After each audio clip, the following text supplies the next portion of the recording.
afternoon, class, and my name is Jada Romer, and today I will be presenting my topic on dengue fever. So before I start, I would like to open up my slide with the objectives.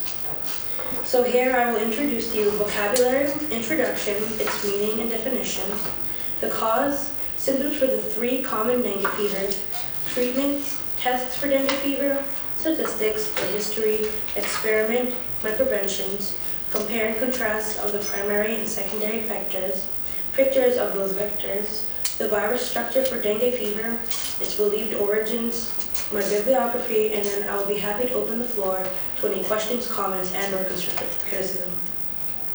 So, well, first of all, let's start off with the vocabulary. So, hemorrhagic. Hemorrhagic is defined as the loss of blood. Then it is followed by paradermistic, which means living in or around any human habitats. Followed then by vector, which is an organism that can transmit a sickness or disease to another organism. And then we have the flavivirus, which is where dengue fever is categorized, where it is a family of viruses that is transmitted by a mosquito and or tick, which is able to cause a severe or important disease. And then we have the Aedes, which is just a genus of mosquitoes that are frequently found in tropical or subtropical regions on Earth. And then we will go on to thrombocytopenia, which is a medical term defining a low platelet count. Then we have LFT, which is an abbreviation for liver function test, which are a group of tests that are used to help detect inflammation and or damage towards your liver. And then we have the CBC, which is a complete blood count, where it just gives the doctor, your infectious disease physician, a total amount of your white blood cells. And then we will go on to dengue shock syndrome, which occurs usually after 2 to 6 days prior to infection. So, introduction. Dengue is a mosquito-borne disease. Its primary vector would be considered to be called the Aedes aegypti mosquito, while its secondary vector is called the Aedes albopictus.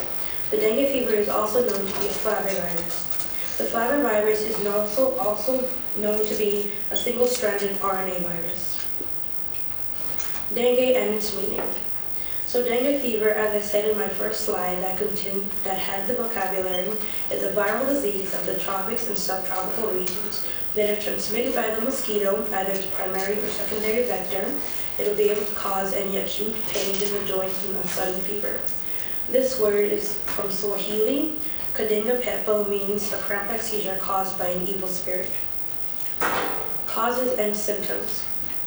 So the causes for dengue fever, which is known to be mild, would include that the disease is caused by any of the 4 related dengue viruses, DENV 1 through 4.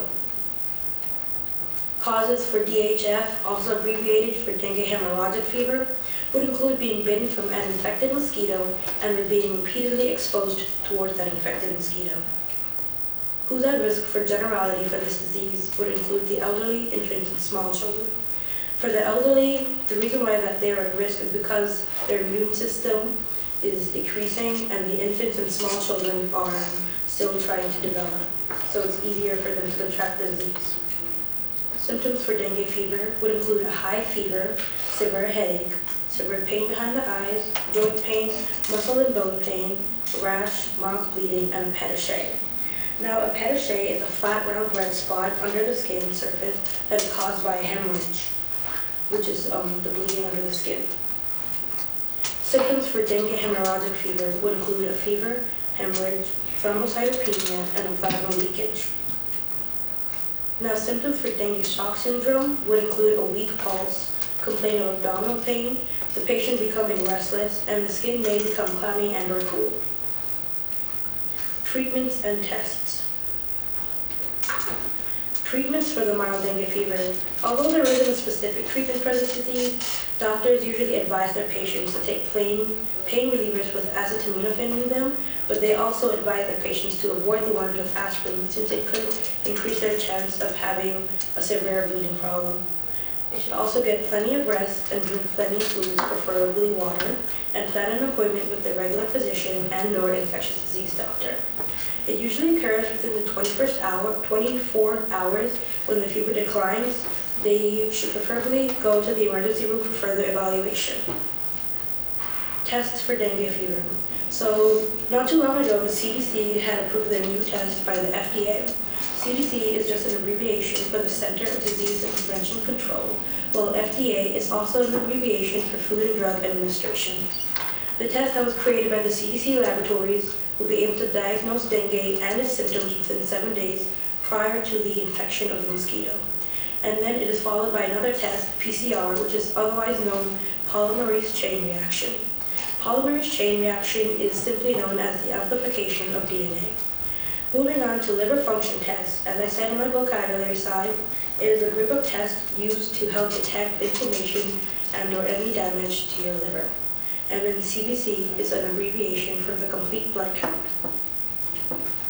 Treatments for DHF or dengue hemorrhagic fever would include over-the-counter medications to help manage your pain, blood transfusions, skilled nursing observations, and careful monitoring of your blood pressure. Tests for dengue hemorrhagic fever includes the doctor to examine your skin, eyes, and glands, perform blood tests, and take x-rays. Now here in my slide, I would specifically go over global and Caribbean statistics. So for global, it showed that over 2.5 billion, or 40% of the people are at risk of contracting this deadly virus. It is now estimated that 50 to 100 million people will have infections will occur each year. 2.35 million cases were then reported in the Americas, where it was then statistified that 2.5% that were infected would die. Statistics including the Caribbean. 100 cases were reported during the early 1970s, where by the end of that year, there was a total of 17,000 people which were stricken by the dengue virus. And within that 17,000 people, there was a total of 19 people that died. On the island of Trinidad, there were a total of 27 deaths. Now, in order to help decrease the deaths, there was healthcare workers were sent out into the field to help try and decrease the breeding sites of the primary and secondary vectors. Now, here's a map that that shows the two main colors, where yellow shows an area that is infested with the primary vector, and red shows the areas that have the primary vector and any dengue epidemic activity.